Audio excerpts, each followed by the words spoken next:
a maneira com que Deus acabou me conduzindo ao reconhecimento do ministério foi uma maneira trazendo uma visão bem-humorada e muito fora da configuração espiritual pré-estabelecida.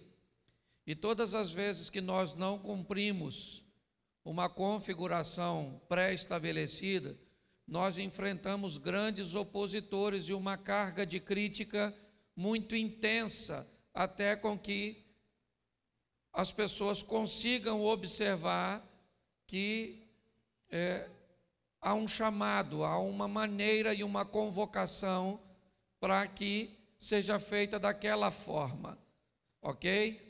A primeira coisa que eu quero começar falando com vocês é que Deus não muda princípios, mas Deus muda configurações. E todas as vezes que as configurações mudam, as pessoas vão ter dificuldade de lidar com elas. Samuel, um homem íntimo de Deus, recebe uma instrução nas montanhas de Ramá para ir a Belém, à casa de Jessé, ungir o novo rei.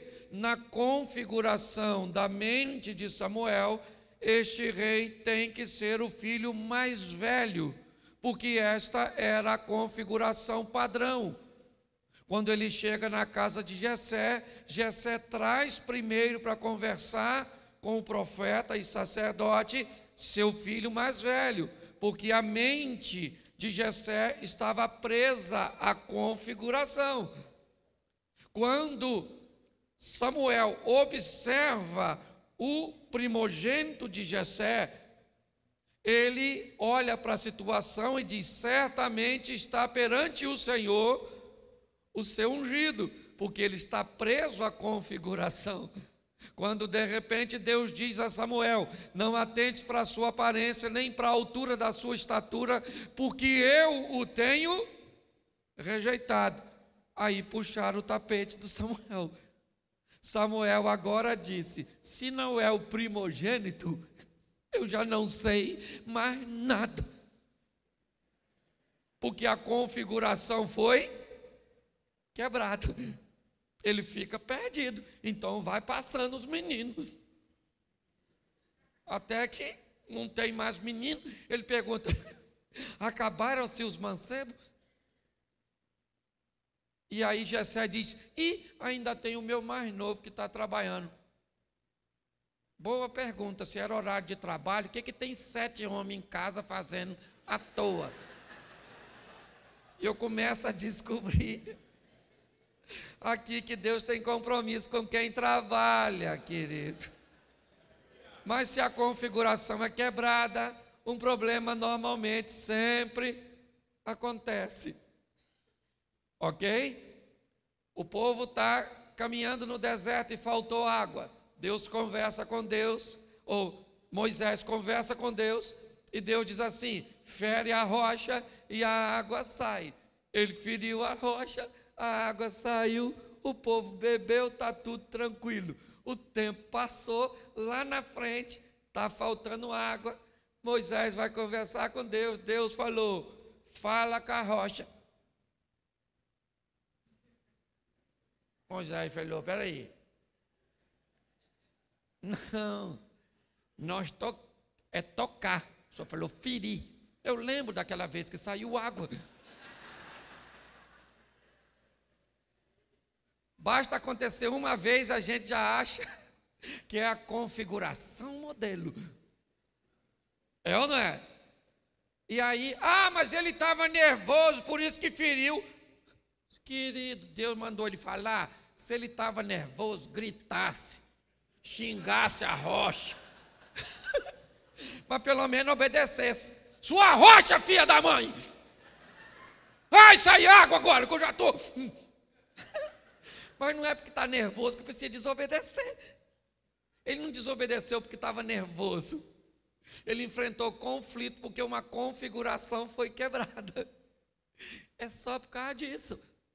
Entendeu? Então, se você tem chamado, se você tem ministério, é a primeira coisa que eu quero falar com você, líder. Não existe uma caixa para se colocar Deus. Deus faz do jeito que quer, na hora que quer, com quem Ele quer, e não tem que dar satisfação a ninguém. E se você ficar olhando configurações pré-estabelecidas, corre o risco de não achar uma para você, tentar imitar o outro e nunca chegar onde Deus tinha para você chegar, perder sua identidade nessa configuração que pré-estabeleceram.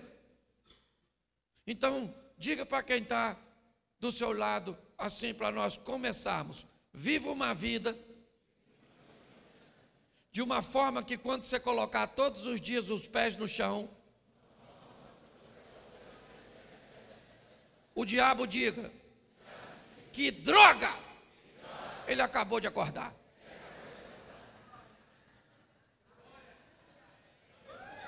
Se você conseguir viver uma vida que, quando você acordar, o diabo diz: ah, vem essa peste me perturbar a vida,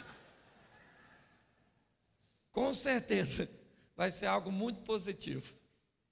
Eu quero conversar com vocês e pregar diante dessas turmas que prega aqui. É muito difícil, porque a gente prepara o texto e eles vão falando o que nós ia falar. Aí você fala: isso aí já falou, isso aí já falou, isso aí já falou. E olha que eu nem estava aqui todas as mensagens. Se eu já fui em congresso que eu cheguei primeiro, no final eu falei: posso cantar um hino? Porque eu já não tenho mais o que falar nesse ambiente. Então, gente, faz aproximadamente 3 anos e meio que eu assumi uma igreja. Já tinha sido pastor durante 1 ano numa igreja batista, mas há 3 anos e meio surgiu um projeto no meu coração. Um projeto que me tirou um bom tempo da itinerância e me colocou numa igreja local. E foi muito bom. Primeiro porque eu descobri quanto custava uma oferta para um itinerante, mas também aprendi quanto custa uma oferta para um pastor e para uma igreja. Aprendi que o itinerante, ele prega, vira as costas e vai embora. O pastor prega e fica lá, e no dia seguinte ele descobre pelo comportamento de algumas ovelhas que parece que elas faltaram o culto quando ele pregou sobre aquele tema. Então eu tenho descoberto que liderar é um negócio muito difícil, mas é muito prazeroso, dá uma satisfação muito grande. Mas você tem que ter o seu coração, e isso a gente gosta de pregar para os outros. De tudo aquilo que se deve guardar, em primeiro lugar, guarda o seu. Nós somos expert em falar isso para os outros. Só que a gente tem que ter uma conversa com aquela pessoa que é o maior inimigo nosso. Aquela que aparece para a gente todo dia de manhã, quando nós vamos escovar os dentes no espelho. Aquele ali é seu maior inimigo. Você mesmo. Olha e fala: ah, sou sem vergonha. Você está querendo atrapalhar a minha vida. Então, viver essa dinâmica, e quando olhamos, eu quero trabalhar alguns momentos de alguns líderes e algumas coisas aqui que eu acho que pode fazer grande diferença, né? Como o pastor Flávio estava falando, nessa caminhada, onde nós não podemos nos dar o luxo de esmorecer, onde teremos atritos, onde iremos enfrentar problemas com pessoas que caminham conosco, e muitas vezes elas farão parte apenas de um momento ou de uma etapa da nossa história, mas independente de tudo isso, estamos por uma causa muito maior do que nós, amém? A causa do Senhor. Então, eu preciso que você abra a sua Bíblia em Juízes, capítulo 6, um homem que está sendo chamado para uma liderança, e nós vamos aqui ao primeiro ponto, Juízes 6, 11, amém? Amém? Então o anjo do Senhor veio e assentou-se debaixo do carvalho que está em Ofra, que pertencia a Joás, o Abirezita. E Gideão, seu filho, estava fazendo o quê? Estava fazendo o quê? Malhando o trigo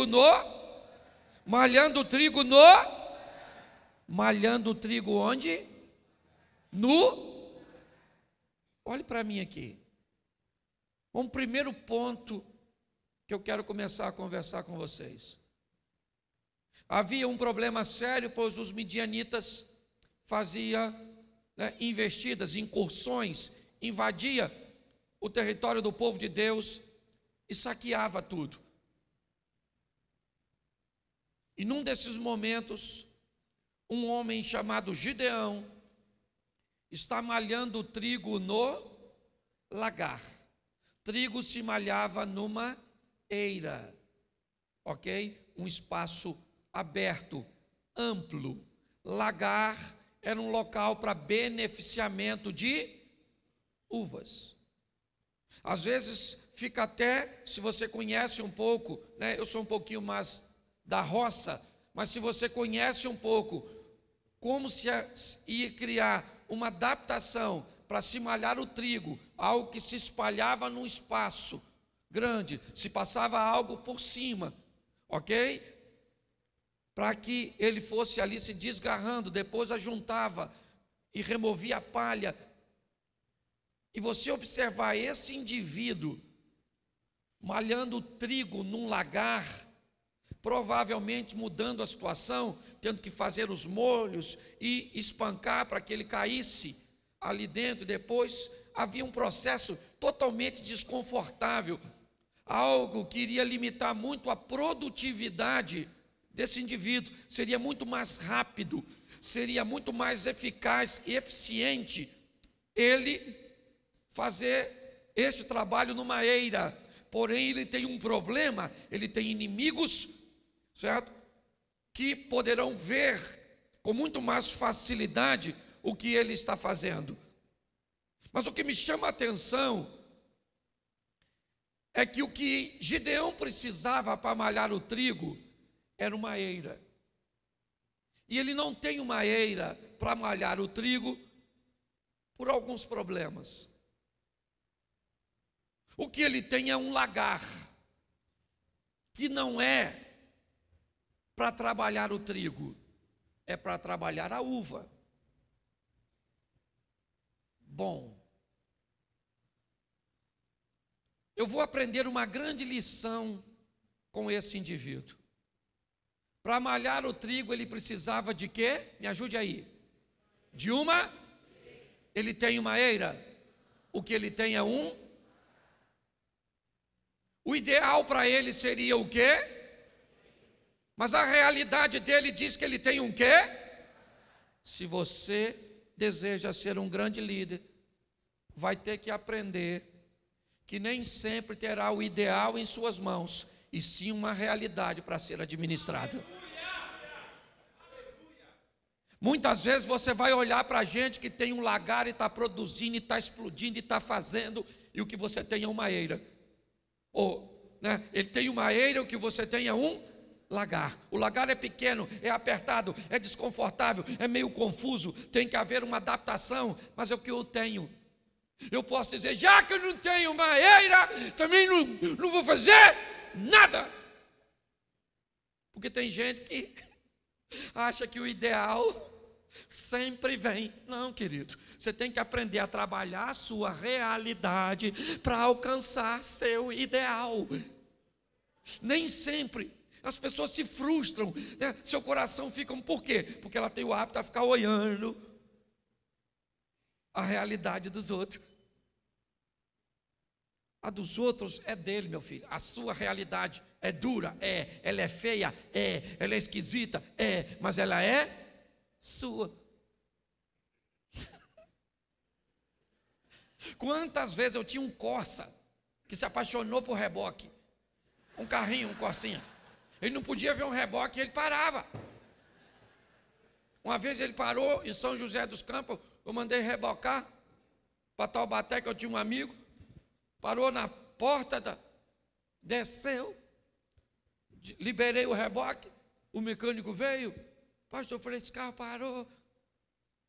Ele falou, o que é? Eu falei, eu não sei. Ele enfiou a chave, o bicho não pegou.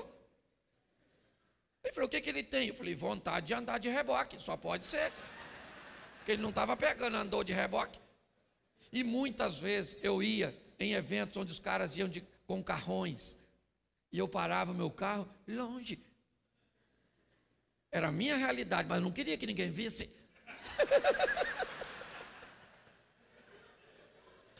Porque realidade boa de ser vista é que é boa. A ruim a gente esconde. É ou não é? Então, se você quer viver uma vida madura, se você quer expandir seu ministério, aprenda a encarar a sua... Isso. Encare com maestria. E aprenda, querido, que o que encanta a Deus nem sempre encanta os homens. O que encantava os homens eram aqueles baús de ofertas que eram trazidos. O que encantou Jesus foi as 2 moedas da viúva. Então, se você deseja ter uma caminhada eficiente, encare o que é a sua realidade. Uma igreja pequena, num bairro pequeno, um povo difícil, que precisa ser discipulado, um povo rebelde. E aprenda uma coisa, principalmente você que é pastor. Isso eu tenho aprendido. A Bíblia diz que pastor tem que amar a ovelha, mas a Bíblia não diz em lugar nenhum que a ovelha ama pastor. Se o ovelha falar com você, te amo, você diz... Mesmo que ela seja sua mulher, é ou não é verdade? Desconfie.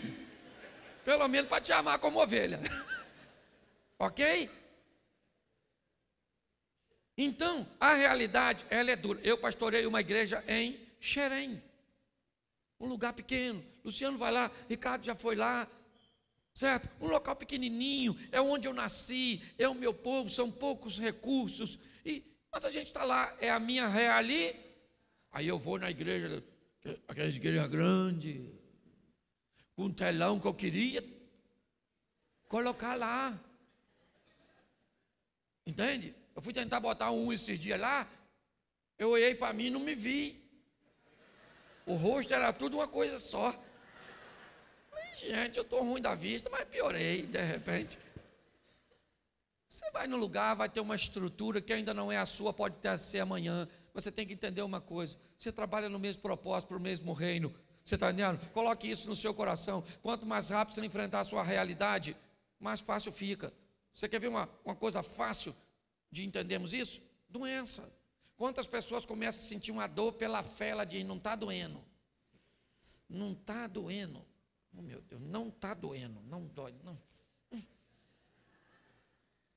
Aí passa o tempo, vai ver, tem um câncer. Aí o médico fala, se você tivesse procurado antes, tinha jeito, mas você demorou muito. Demorou fazendo o quê? Não está doendo, não está doendo, não está doendo. Não... Tentando enganar a sua realidade. Encare sua realidade financeira, encare suas limitações. É isso que nós vamos ver agora. Você quer ver? Dá uma olhadinha ainda em Juízes 6, e a segunda coisa que eu quero falar sobre Gideão, Juízes capítulo 6, verso 15. Olha o que esse camarada diz. E ele disse, ai, Senhor meu, com que livrarei Israel? Eis que a minha família é a mais pobre em Manassés, e eu, o menor na casa do meu. Sabe o que é o maior barato? É que esse cara está conversando com o anjo do Senhor. O anjo veio e falou, Gideão, você vai libertar o povo, Deus me mandou aqui. Gideão falou, peraí que eu preciso explicar uma coisa para o senhor, seu anjo. Há algum engano nessa mensagem. Vou explicar ao senhor. Eu sou o menor na casa do meu pai, e a minha família é a mais pobre, hein? Então o senhor veio no lugar errado. Entendeu? Houve uma mudança de endereço. E o senhor está aqui. O cara está tentando convencer um anjo vindo de Deus que não vai rolar. Porque ele tem alguns problemas. Sabe qual é o problema dele? Ele está sendo limitado pelas circunstâncias. Querido, se Deus te chamou, não olhe para as circunstâncias. Elas podem até querer te limitar. Porém, você vai ter que aprender. Você gosta de escrever? Escreva aí. Vença as limitações impostas pelas circunstâncias. O que ele está dizendo? Minha família é a mais pobre em Manassés e eu sou o menor na casa do meu.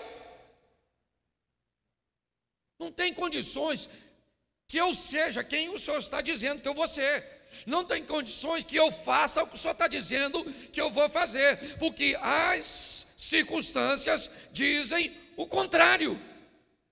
Se nós não vencermos as limitações, vamos ter problema. Só que sabe qual é o problema? É que as limitações costumam ser resolvidas por pessoas. Quando eu sou fraco em alguma área, e Deus tem uma obra para fazer comigo naquela área, e eu sou fraco, mas eu sou o líder, o que Deus faz? Pega alguém que é bom naquilo que eu sou fraco em fazer, e traz para perto de mim. Qual é o grande problema?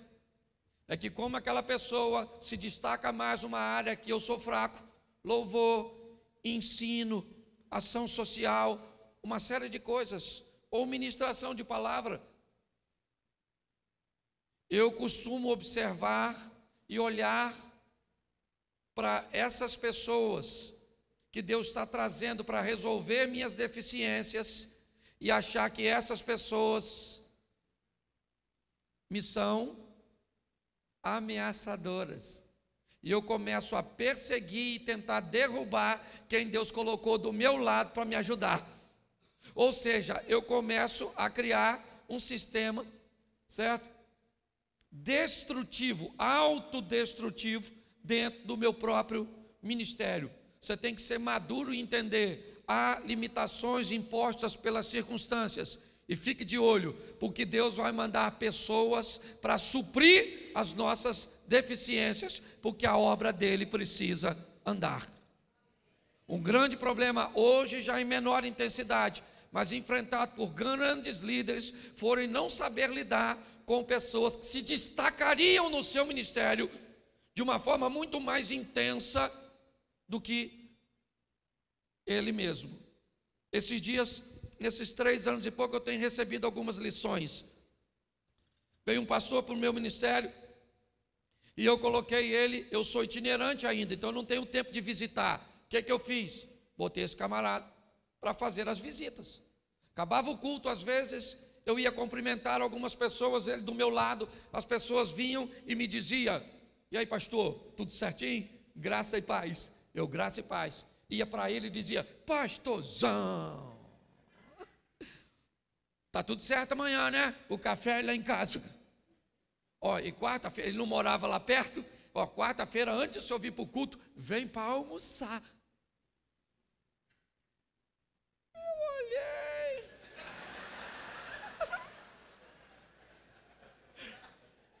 Eu falei, o cara só falou, pastor. E o pastor aqui sou eu. E aí o Espírito Santo falou comigo, está com ciúme de quem eu mandei te ajudar? Estou mesmo. Não tem vergonha de falar. Deixa eu encarar a minha realidade, ela é dura, mas é minha. Então, fique atento a essas limitações que as circunstâncias vão tentar te impor. Ok? E é nelas que você precisa estar atento, porque Deus vai mandar gente que vai suprir essas limitações, não por sua causa, mas por causa dele mesmo, porque a obra dele não pode parar. Agora, não comece a ver fantasmas nas pessoas que Deus mandou te ajudar e não te assombrar. Entendeu? Posso ouvir um amém? Amém. Isso. Então, primeiro, só para se você não Escreveu, enfrente sua realidade. Segundo, vença as limitações impostas pelas circunstâncias. Você pode ir para Gênesis. Gênesis, capítulo de número 39.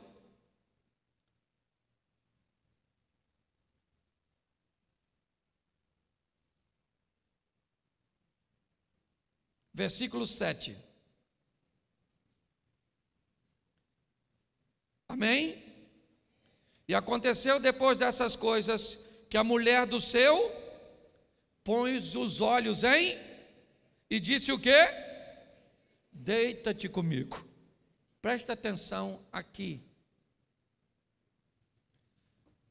Dos momentos em que José viveu nos últimos tempos, ele está em seu melhor momento. Ele era o filhinho amado do papai, uma roupinha nova, uma túnicazinha e tal, né? A proteção do pai, ele não tem mais.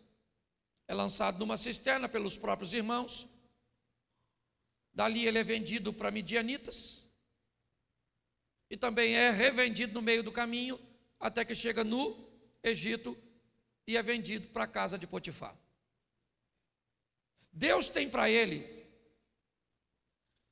um alto cargo de liderança, isso ele recebeu em forma de sonhos, sol e lua. Gênesis capítulo 1, 2 astros criados por Deus para governar. Na interpretação ou tentativa de interpretação de Jacó, ele cria um equívoco ao dizer: eu e sua mãe e seus irmãos vamos nos curvar diante de ti. Isso nunca vai acontecer, porque Raquel vai morrer no meio do caminho. Quando ele diz: eu vejo sol e lua se curvando diante de mim, ele está dizendo, né? Deus está dizendo para ele: você está sonhando com astros que eu criei para governar, porque é para o governo que eu vou te levar. Ok? Agora ele está na casa de Potifar e é o principal funcionário, o governador de todas as coisas, o mordomo mor, aquele que governa tudo. Com certeza, esse é um dos momentos cruciais no ministério de José. Por quê? Porque é um local muito bom. E o bom é um dos ambientes mais perigosos que podemos estar, pois o bom nos expõe ao conforto, e o conforto nos traz o desejo de não sair de lá. Por José, talvez ele morreria mordomo da casa de Potifar, um cara que sabia honrar e que era honrado por seu senhor. Porém, aquele não era o local, e ele não sairia dali, até porque era um escravo. Precisa acontecer alguma coisa. Então a mulher do Potifar entra em cena para tirar José de um local que ele não gostaria de estar, ou que ele não gostaria de sair. Perdão. Se você é um líder, se você anda com Deus, precisa estar atento aos momentos bons, confortáveis, que expõem você ao desejo de não ir mais longe, que busca reter você. Eu gosto muito da frase dita para Eliseu a Elias: eu quero uma porção dobrada. Me parece que na leitura de Eliseu ao seu líder, ele olhou para Elias e disse: esse camarada poderia ter feito muito mais coisas do que fez, seu potencial poderia o ter levado muito mais longe. Nós vamos falar dele aqui um pouquinho à frente, mas Eliseu olhou e disse: eu quero ir além. Cuidado com o bom, cuidado com o confortável. Ele impede você de viver o sensacional, ele impede você de viver o sobrenatural. Quando o bom chegar, fique incomodado. Pastor, o senhor está querendo dizer que eu devo ser um eterno insaciável no que diz respeito à graça e à manifestação do Espírito na sua vida? O seja. Ok? Muitos, eu não vou falar disso aqui hoje, mas muitos casamentos enfrentam crises em momentos bons. Estava bom e veio uma crise. Por quê? A crise quer acabar com o casamento? Não, ela quer levar o casamento para outro estágio, porque aquele bom está na hora de ser sensacional. O problema é a maneira que as pessoas enxergam. José não queria sair da casa de Potifar, é lógico que ele não quer. Então Deus diz, eu vou te tirar daí, até porque a casa de Potifar representa o estágio do primeiro momento do governo de José. Ele vai para a casa de Potifar para aprender a administrar recursos, ok? Que na casa de Potifar são abundantes. Acabou aquele período, a mulher entra em cena e leva José para a prisão. A prisão era o local que José não gostaria de estar. Você não gosta nem de falar, né? José gostaria de estar na prisão. Se dependesse dele, ele estava lá? Sim ou não? Mas lá tem duas coisas. Primeiro, o estágio para aprender a administrar, pouca coisa. O segundo momento de seu governo. E segundo, naquela prisão estava a presença do camarada que ia apresentar ele ao faraó. Pastor, o que você quer dizer? Que às vezes Deus vai te levar para um lugar muito ruim, para você conhecer alguém que vai levar você para um estágio muito melhor do que você estava antes. Você consegue entender isso? Ok? É na prisão que ele conhece o cara que vai apresentar ele. Mas ele não queria, porque ele queria continuar no bom. Às vezes vai durante a sua caminhada. Gente, nesses 3 anos eu tenho aprendido. Nós tivemos um boom inicial, uma igreja lotada. Eu falei, glória a Deus. Isso. Também tinha 250 lugares, fácil de encher, né? Tinha tudo. De repente, o pessoal começou a não ir mais. Falei, gente, diminuiu a frequência. Falei para minha mulher, você pecou? Porque eu não pequei. Fala logo, mão na cabeça.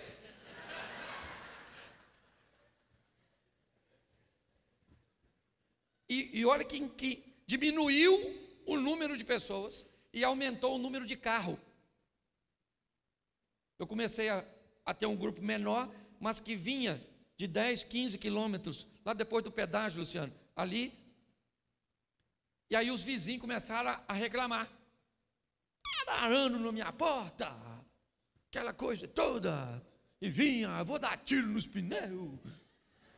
Rio de Janeiro, tem bairro lá que os passarinhos pararam de voar. Eles estão cortando caminho agora, assim. Parece migração, assim, ó. É rocinha, ali não passa não, na verdade. Complexo do Alemão. Os vizinhos começaram a reclamar. Eu falei, quer saber de uma coisa? Está na hora da gente sair daqui. Me aparece um local para mais ou menos 700 pessoas sentadas.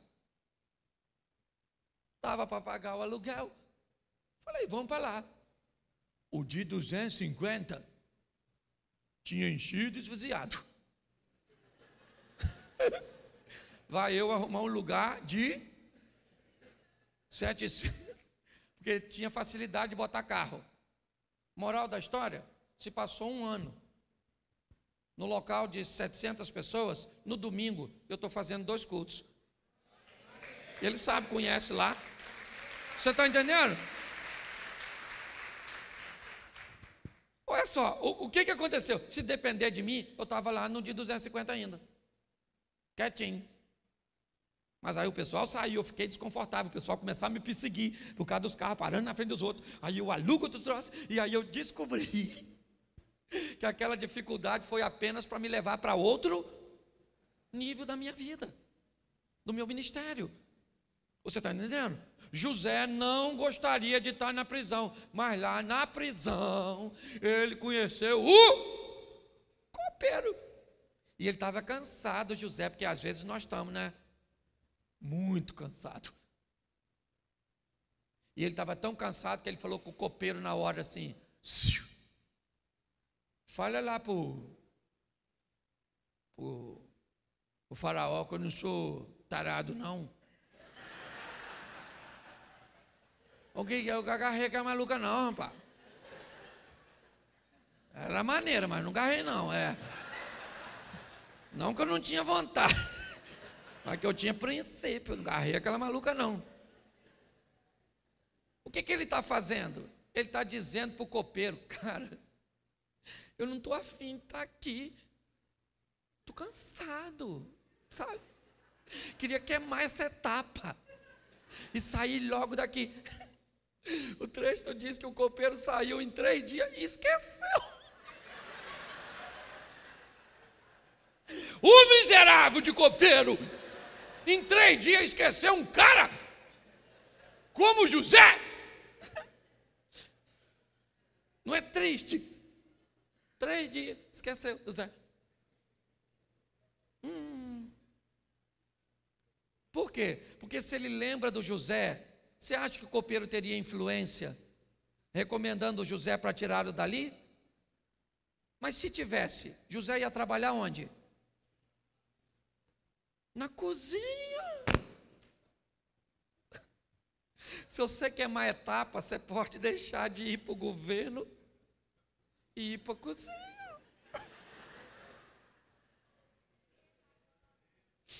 Mas isso define que ele estava cansado. Pois é, o copeiro esqueceu do Zé. 1 ano depois, um ano, o cara esqueceu em 3 dias. 365 dias se passaram. O faraó sonhou com a vaca magrela canibal que comia as outras. Umas espigas que também comia, não sei como é que espiga come a outra. Os caras sonhou com um desenho animado, não é verdade? E quando o faraó falou, o que o copeiro falou? O Zé, maluco! Caraca! Tinha que te lembrar. Caraca, como é que eu fui esquecer do Zé, gente? Mas antes tarde do que nunca. Mandaram chamar o Zé. Eu imagino o Zé olhando para o copeiro. Isso aí, mano. Lembrou, né? Lembrou. Tá certo.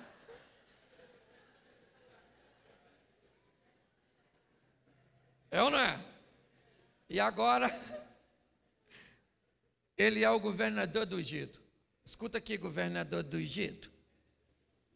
Quando Deus te der vitória, siga no caminho que Ele te deu e não volte lá atrás, para se vingar de ninguém. Porque José poderia falar: eu sou o governador.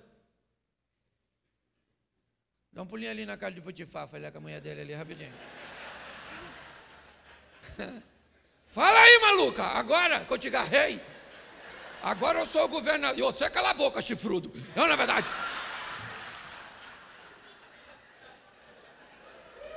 Diga para quem está do teu lado, quando Deus realizar o propósito, esqueça o processo e viva a sua vitória.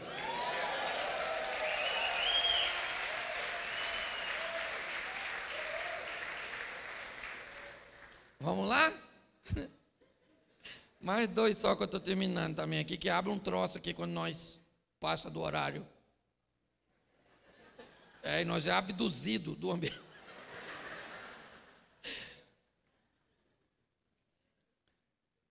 Primeiro Samuel 17.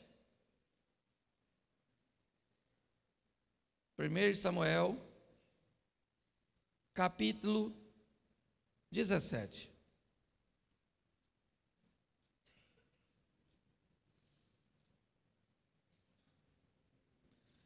Verso de número 24.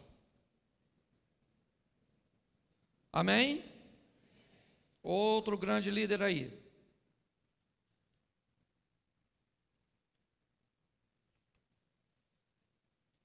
Porém, todos os homens vendo aquele, fugiam de diante dele e o temiam grandemente. E diziam os homens de Israel: viste aquele homem que subiu?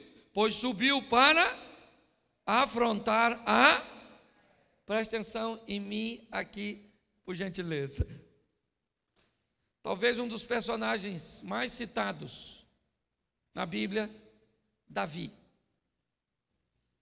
E é bem legal a situação desse moço, mas é importante observarmos o caminho que ele percorreu para chegar onde chegou. Normalmente temos tendências a ignorar o caminho, a ignorar a história e observar apenas um momento. Eu já cansei de ouvir pessoas dizerem: Cláudio, seu ministério aconteceu tão rápido. E eu disse: é verdade, foram apenas 14 anos. Eu fiquei 14 anos, certo? Numa igreja, pregando, ensinando, trabalhando, certo? E não trabalhava em tempo integral, então eu era motorista numa empresa, trabalhava o dia todo, de 6 da manhã às 18 horas, eu trabalhava 12 horas por dia, certo? E depois ia para a igreja, chegava em casa muitas vezes 23h30, para no dia seguinte, 5h30 da manhã, estar de pé, e assim foi durante 14 anos. Até então começar a pregar na igreja local, começar a pregar em alguns congressos onde estava, no Rio de Janeiro, no Sudeste, e receber o reconhecimento. Quando nós olhamos Davi matar um gigante, é muito legal. Foi o gigante que o tornou um herói de guerra, um herói nacional, respeitado, ovacionado. É verdade. Mas ele não começou sua história matando gigantes. Provavelmente o primeiro animal que Davi matou foi uma ovelha, cuja qual ele era pastor. E utilizava dela para alimentar sua família. Provavelmente o segundo inimigo ou animal que pelo menos ele não matou, eu não posso afirmar isso, mas ele deve ter enfrentado ao longo da sua jornada, foi o maior inimigo da ovelha, o lobo. Aí ele então narra para Saul, talvez por ser os dois inimigos que ele enfrentou mais expressivos. Ele diz: eu matei um leão e um urso. Mas ele não chegou no cenário bíblico matando o gigante. Ele percorreu um caminho que provavelmente passou pela ovelha, passou pelo lobo, passou pelo urso, passou pelo leão e chegou ao gigante. Grandes homens, e eu estou generalizando aqui, grandes homens, eles não nascem grandes, eles crescem. É assim que as coisas funcionam. Pare de olhar para o momento que o seu pastor está vivendo, que um pastor amigo seu está vivendo, e descubra um pouco da história dessa pessoa. Descubra um pouco o que ele passou para construir um ambiente para estar onde ele está hoje. Hoje as pessoas me perguntam, muitas: pastor, qual é o segredo do seu sucesso? Eu digo: eu nem sei se eu tenho sucesso. Primeiro que para eu descobrir que eu tenho sucesso, eu tenho que levar a postura que Deus me deu até o fim, porque se eu fracassar lá no final, eu posso derrubar muito mais pessoas do que eu levantei ao longo do meu ministério inteiro. Você está entendendo? E segundo, eu ainda preciso achar uma sucessão. Alguém ou uma estrutura que eu estou criando hoje no Rio de Janeiro, lá, para manter um trabalho que leve o que começou em mim adiante, senão não é sucesso. Sucesso que para em mim e eu não tenho receita, porque eu só fui obedecendo os sinais, entrando pelas portas, ok? E vendo as coisas acontecerem. Então observe, há um caminho, sabe, delineando aqui, uma ovelha, um lobo, um urso, um leão, um gigante, mas é uma subida paulatina. A maneira mais eficiente de se subir, que se inventaram nessa vida até hoje, se chama escada. Porque ela nos ensina a subir um degrau de cada vez. Ok? Então pare de observar o que está acontecendo na vida dos outros e passe a focar mais em fazer as coisas acontecerem na sua própria vida, no seu próprio ministério. Você entende? Davi fez uma coisa aqui sensacional que eu brinco. Quando alguém fala para ele e o gigante chega lá gritando, quero um homem. Davi falou assim: quem é esse incircunciso? Gente, o texto diz: todos os homens de Israel, quando olhavam para o gigante, Davi olhou para quem quando viu o gigante? Para ele mesmo. E pior, para onde dele? Onde estava a circuncisão. Ele olhou para o gigante, olhou. Ele falou: rapaz, esse cara é grande, mas eu tenho um negócio em mim aqui que diz que Deus é comigo, eu estou marcado, eu tenho uma aliança, e eu vou. Pare de ficar olhando, tá, nossa, o gigante. Gente, quando você ouvir a palavra gigante, já saiba que é grande. Não precisa nem olhar. Porém, há alguém maior conosco do que o que está com ele. Davi disse: você vem a mim com espada, escudo, lança e outras indumentárias mais. Eu vou contra você em nome do Senhor dos... E o burro do Golias, o jumento, ainda amaldiçoa Davi por todos os deuses dele. Quando ele amaldiçoou, Davi falou: se ferrou. Eu sou descendente de Abraão. E Deus falou: vou abençoar, que te abençoar, vou te amaldiçoar. E o mais engraçado é que Davi foi ungido para matar gigante, sim ou não? Para ser rei. Não foi para matar gigante. Nem sei se Deus queria que ele matasse. Eu imagino Deus falando com o anjo quando Davi falou: eu vou encarar, ou mato você, rapaz. Interessado no prêmio, que ele não ganhou. Ele não casou com a filha do rei, casou com a Mical, mas não era Mical, era Merabe, que Saul deu para outro. Ele teve que ir lá pegar os prepúcios do filisteu. E quando ele disse, olha só, quando Saul disse: fala com Davi que eu quero dar Mical, porque Mical gosta dele. Ele falou: eu não posso ser genro do rei, porque eu não tenho dinheiro para pagar dote, eu sou pobre. Pô, se ele não tinha casado, não ganhou a filha.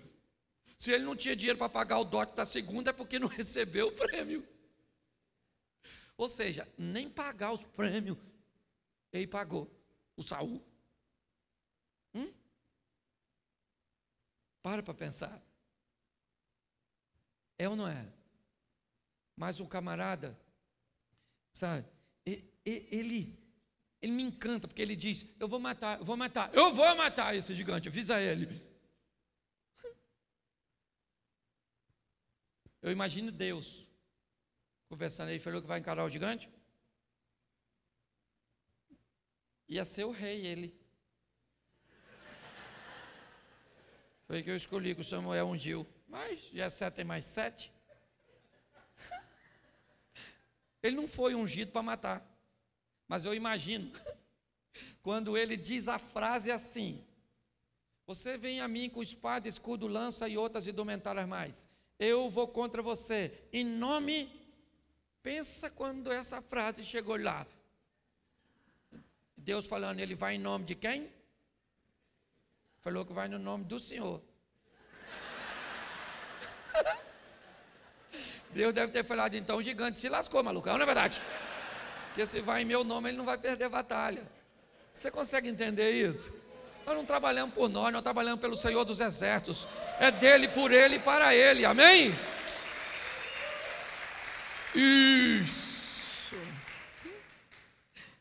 Isso aqui é um alerta bem legal, dá um pulinho em Juízes 14:5.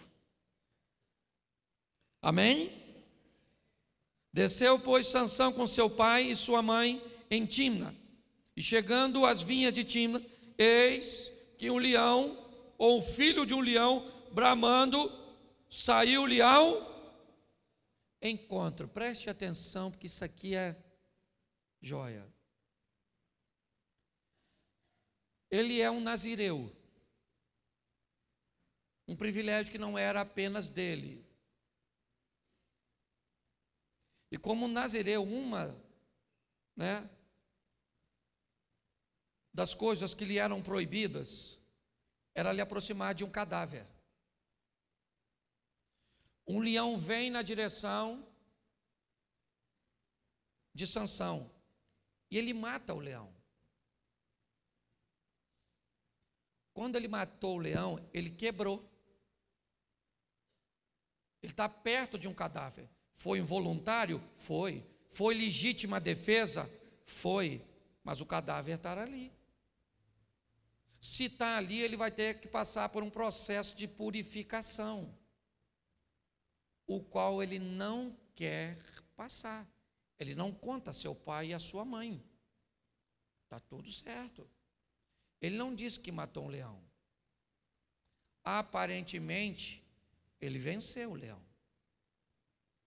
Quem não gosta de ser corrigido nas coisas pequenas, vai ter sérios problemas lá na frente. Porque ele poderia alegar ao pai, eu estou aqui perto do leão porque eu matei. Eu não tinha, ele partiu para cima de mim. O Espírito do Senhor me fortaleceu, eu matei ele.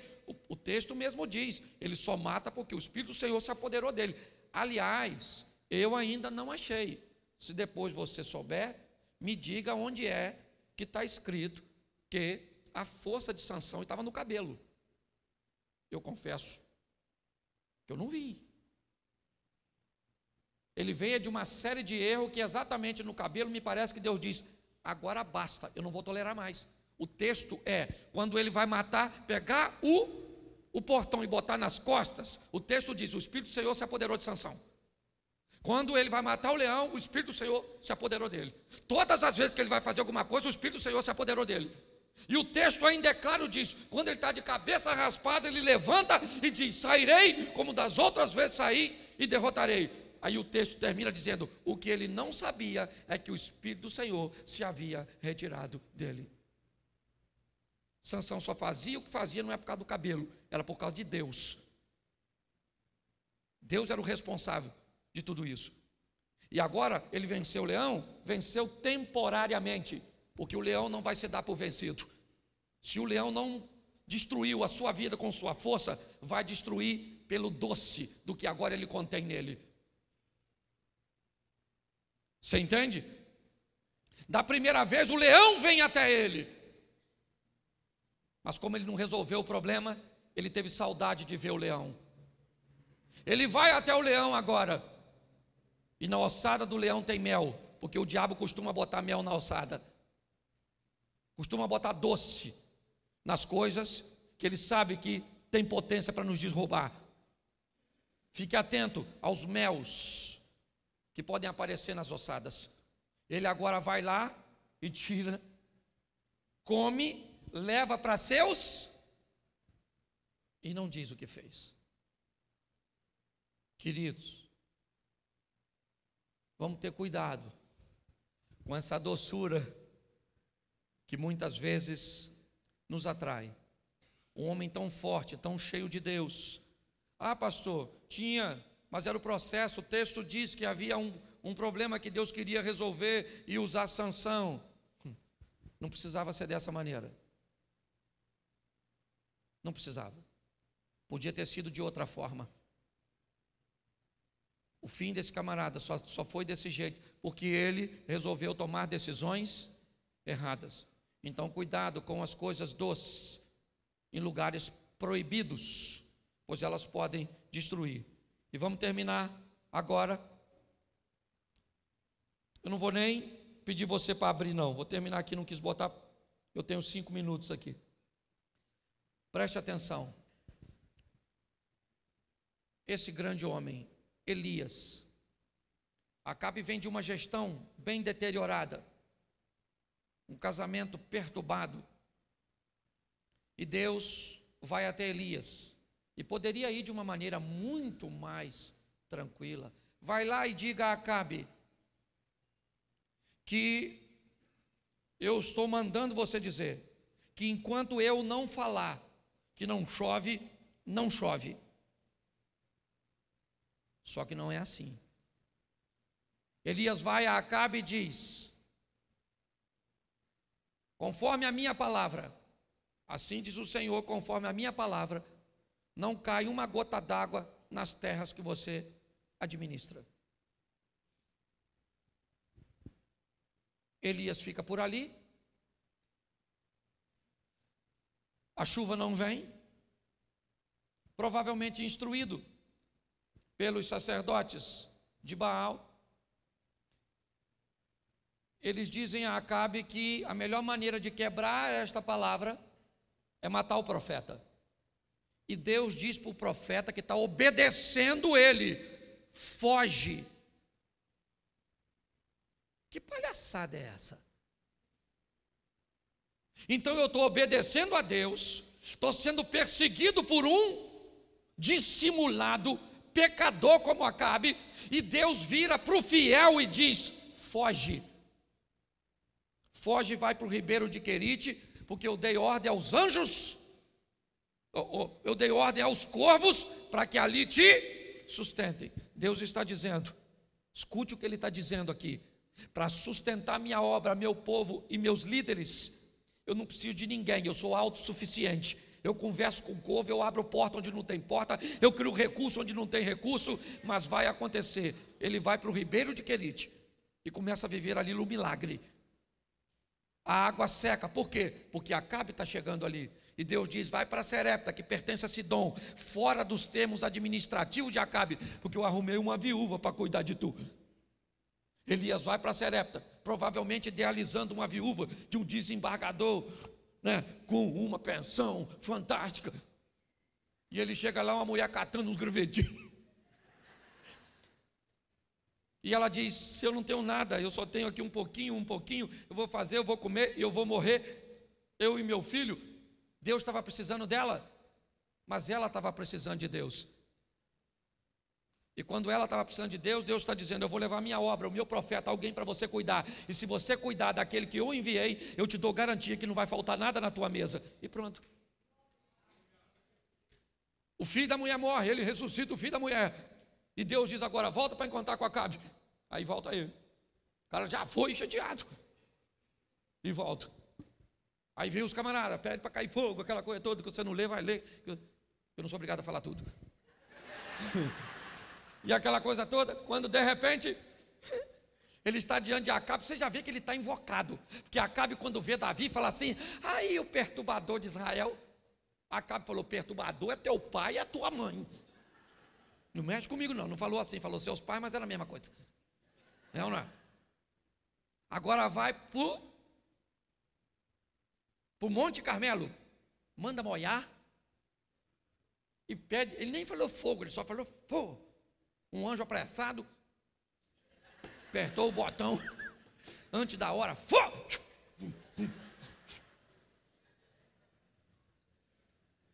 Acabe, pensa num cara, um Zé Ruela. Meu DVD, um homem banana, uma mulher abacaxi, é dele. Ele vai para casa e falou: Jezabel, o Elias matou os profetas tudinho. Jezabel falou: matou? Avisa ele que amanhã, essa hora, Ele está morto. Quando Elias ouviu isso, matou 450 profetas, pediu para cair fogo do céu, corvo alimentava. Ele falou: Jezabel vai me matar. Como assim? Como, Elias? Ela é perigosíssima. Deus estava afinzão de matar a Jeza. Era só Elias falar: fogo! A Jeza ia virar igual o Muju do Mulan. Aí ele sai correndo, esconde e diz assim: Senhor, me mata. Deus deve ter falado: querido, fica lá. Jezabel está afinzona. Porque muitos homens foram vencidos, é verdade. Mas 2 dos grandes de Deus não foram vencidos por mulher, por dinheiro e por poder. Foram vencidos pelo cansaço. Moisés estava tão cansado. Elias estava tão cansado. Deixa eu falar uma coisa para você. Há um mês e pouco, 2 meses atrás, eu comecei a apresentar alguns sintomas de síndrome do pânico. Nível de estresse elevado, querendo chorar o tempo todo. Sabe? Chorar. O que é? Estão me perseguindo. Depois, e isso é doença. Eu descobri que lá na UTI, quando eu trabalhava numa empresa de equipamento para cirurgia do coração, eu levava o equipamento na UTI. E lá na UTI, sabe como é que é a linha da morte? Ela é contínua, assim, com barulhinho assim, ó. A linha da vida na UTI, ela é assim, ó. Estresse, descansa, estresse, descansa, estresse. Eu agora vou lá para o sítio. Aí foi lá, dormiu lá. Brinca com minhas cachorras. Mando minha mulher correr assim no meio daquela, e corro atrás dela.